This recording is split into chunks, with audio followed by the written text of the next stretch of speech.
with WTF Health. What's the future of health? I'm talking to the who's who of health tech and healthcare innovation. I'm on special assignment here in the Digital Health Studio, and joining me right now, we've got two guys who are changing the way that primary care is being done here in Australia. We've got the CEO, the brand new CEO, Shainal Nathoo of Outcome Health, the Australian version of Outcome Health, and his CIO, Jason Ferriggi. Perfect. Good to have you guys here. Fantastic. Thanks for having us. Thank you. All right, so let's talk a little bit about the model that you guys have developed here, because I understand that what you're doing is really unique. First of all, you're a nonprofit. Second of all, you guys are aggregating data at the GP, the general practitioner, the primary care level, helping clinicians run their practice better. And also, you guys are one of the largest clinical care providers in that GP world in the country, right?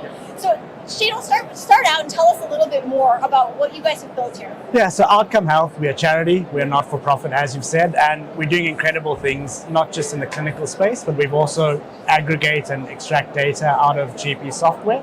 So we've integrated with about 95% of the GP software that's on the market. So we have a huge coverage of GP's data, and we extract over 400 to 500 fields of data from that software, and we aggregate it at 3 levels. So one at the actual GP level to provide better clinical outcomes at the patient level, at the practice level for the patient and practice managers to have a look at data at a slightly more aggregated data set, and then at the PHN level where it's an aggregated data set across multiple GP practices. So why I love it is because data is gold. We've got this pool of data that's really helping transform and translate the way we do primary healthcare. So we look at an entire population of data and a population of people, whether it be clinicians or the consumers being the patients, and we're trying to improve quality care for those patients and improve the way our clinicians provide that care.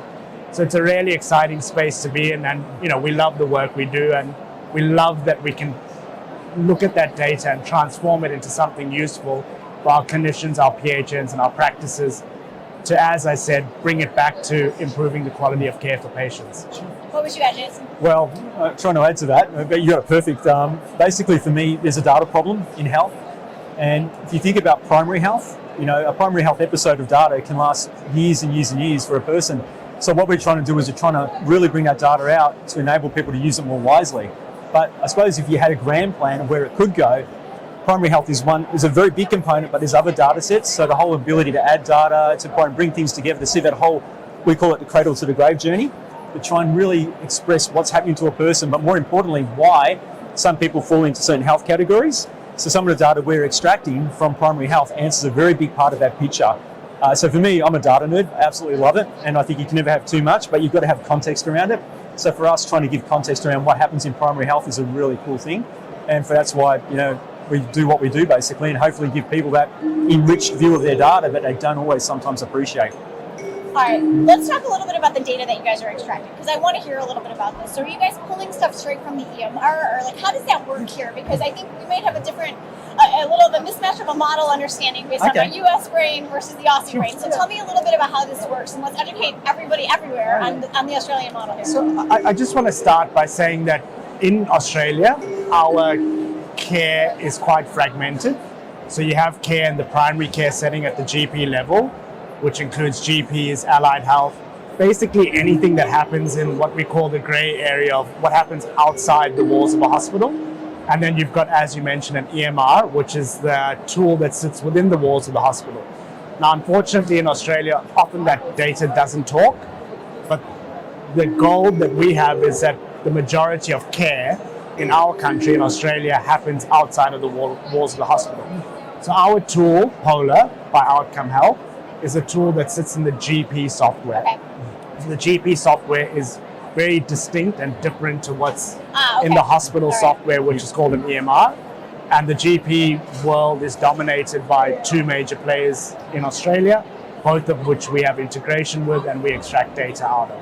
So really speaking, we are doing the extraction of data out of the walls of the hospital. So whatever's happening outside the hospital, we're extracting what's called primary care data from those systems, which is not the EMR. The future, the vision for us is we want to link that data with that primary care data, the biggest set, with the hospital data, with the at-home data, with the aged care data, the ambulance data and create that golden patient longitudinal record, utilizing the data we have and the data some of our partners have to create, as Jason said, that cradle to the grave view of a patient.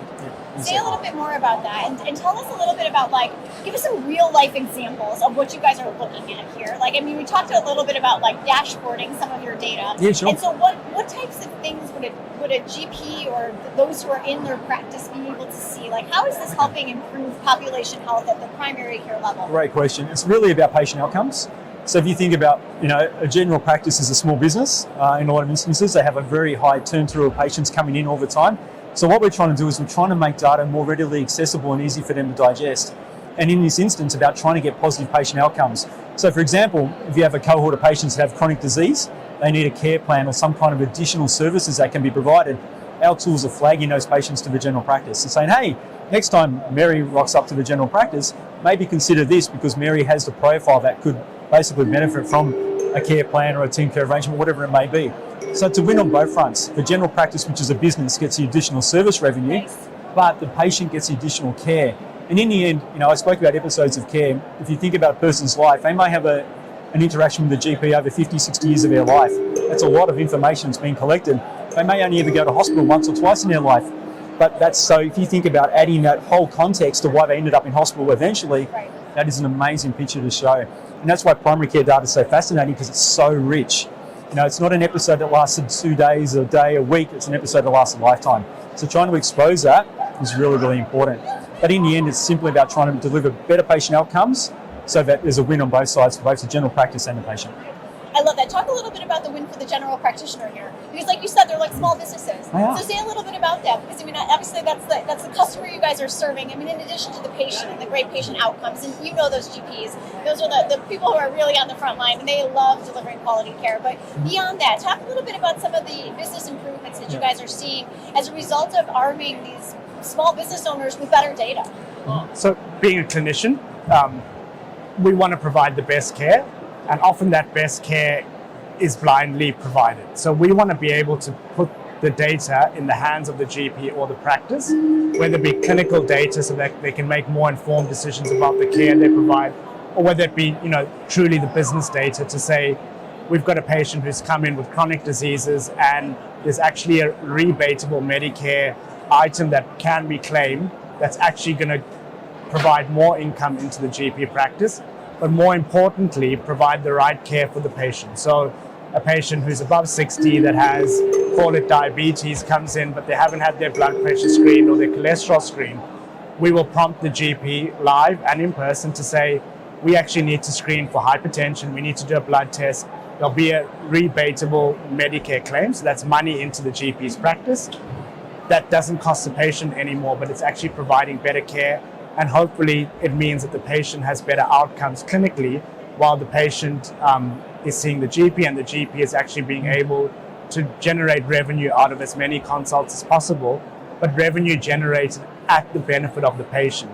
It's not, a business that's trying to just flog the patient for revenue. It's about actually providing better care outcomes informed by the right data and the right business tools that sit within our product. And Jason can talk a little bit more about that business and the business outcomes that we can have at the GP level and at the practice level, because a lot of the time in Australia, the practice is run by a practice manager who has a bit more insight in terms of what cohort of patients come through, what the billing is, what the mental health care plans are, or the GP plans are that the patient can access. So it's up to them to also start flagging those with the patient as well as with the GP. Exactly. All right, so go ahead. No, and we've seen some instances where practices will find these cohorts of patients and they might hire a practice nurse that will come in there, use our tool, identify all the patients and call them back and say, hey, can you come in for an appointment? So, there's a whole way you can mix and match it to get the benefits for both the patient and the revenue that is generated by the services for the business as well, or practice. So, yeah, it's a bit of both for everything, but in the end, you can't do it without the data. And what we're doing is making it really easy to use the data to be able to answer these questions.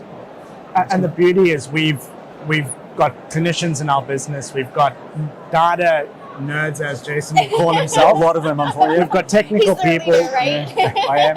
And we've created amazing partnerships with GPs and primary health networks. And what we've done is we've also built a tool called Diversion, So we can create a dashboard. We have created a dashboard that will be able to show the practice at the GP level or the practice manager their at-risk patients. So we've created an algorithm that will tell them which patients are at risk based on their chronic conditions, their medications, and which need to be recalled in for a more urgent GP appointment. Love that. Which is, real clinical outcomes to say, these are the top 5 patients that are at risk of being re-hospitalized or becoming really ill. Please recall them for their urgent tests. These are the tests that you can do that are rebatable from a Medicare point of view, or these are the healthcare plans that they can be put on to create a way more preventative form of clinical care.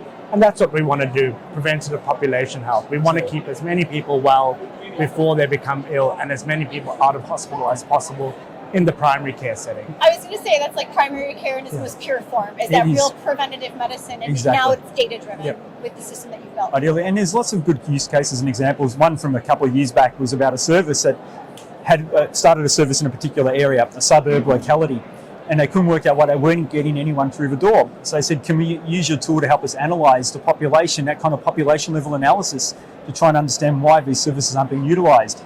And through the use of our tool, back, this is going back a few years ago, they were able to see that they hadn't taken into consideration that their location had a university which had a high student transient population. And they realised, oh wow, that's why no one's using these services, because they were more for an older demographic.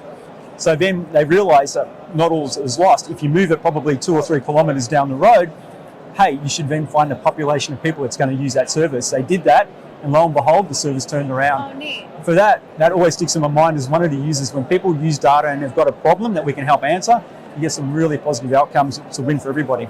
I love that. That was great. great. I want to dig in on the clinical care side, because you said mental health a little bit earlier in mental health care plans, and this is something I guess you at Outcome Health really understand a lot about. You told me that you guys are one of the largest mental health providers in Australia. Yep. So talk to me a little bit about this clinical side. So like you're drinking your own Kool-Aid here, right? Yep. With your own clinical, with your own data system, and you're also providing care. So say a little bit about that. So in a nutshell, we look at Outcome Health as a very holistic business.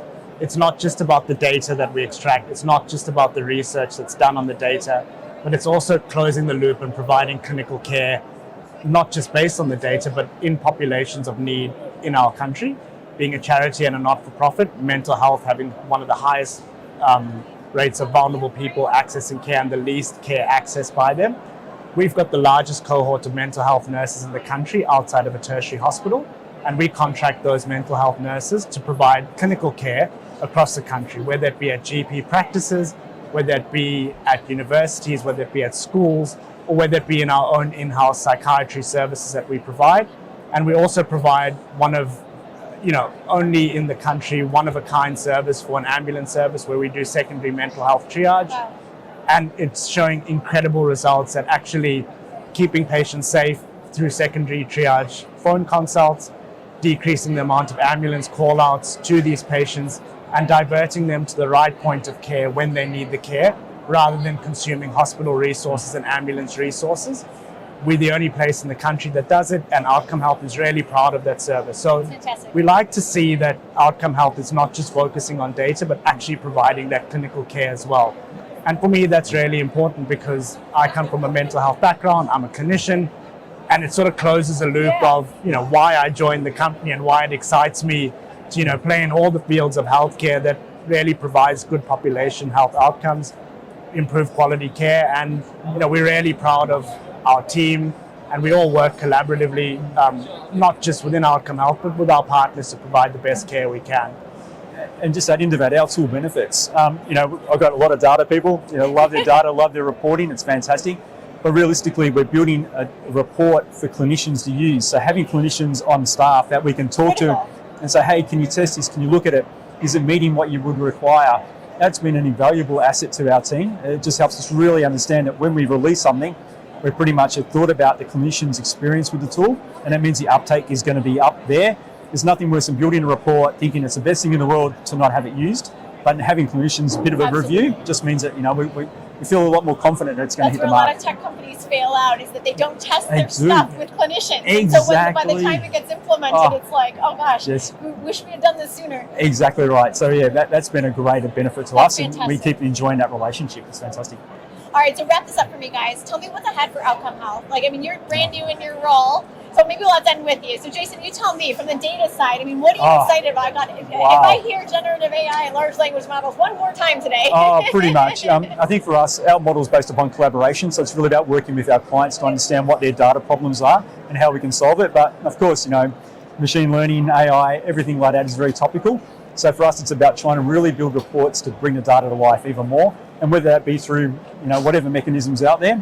We like to think we keep pushing the boundaries. We're a bit of we are innovators. You are. So for us, trying to really bring data to life is what we're going to be doing. So yeah, I don't know what it all means, but I'm sure we'll have an AI focus somewhere. No, but I like the concept of bringing data to life, because the data can be the data, but until it's usable at the clinical level, it's basically worthless. One of my frustrations, people spend so much time collecting it, and if you don't bring it out there and show them what they're seeing, then that it just highlights the treasure that's there. It's like somebody with a fantastic art collection. Like, let us see exactly. what you have. Put it in a museum, let everyone enjoy it. Exactly. Right. All right, Shainal, last words from you. What are you looking forward to next couple of years here in your role as CEO? Look, for me, it's actually coming back to our purpose, and that is to try and improve population health.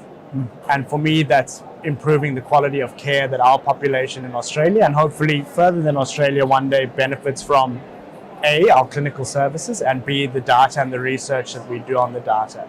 And for me, I want to see Outcome Health grow. I want to see us build more partnerships with universities, with other vendors. I want data to be linked. I really want our data to not just sit in the primary care setting.